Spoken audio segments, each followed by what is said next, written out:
एका मित्राच्या वाढदिवसाच्या पार्टीत ओळख झाली। त्याने तिला गुलाबाचे फूल देऊन लग्नाचे आमिष दिले।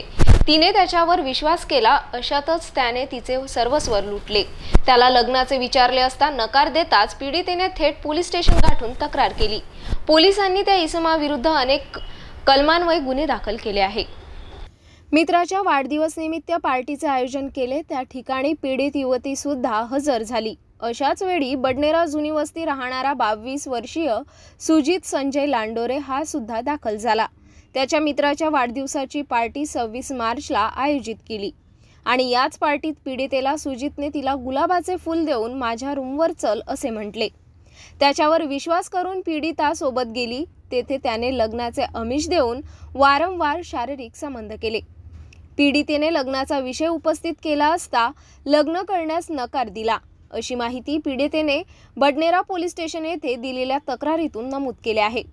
फिर्यादी पीडितेच्या तक्रारीवरून बडनेरा पोलिसांनी 29 एप्रिलला सुजित लांडोरे याच्या विरुद्ध कलम 356(2)(n) भादवी सह कलम 3(1)(w) अनुसूचित जाती जमाती कायदा अंतर्गत गुन्हा दाखल करण्यात आला आहे।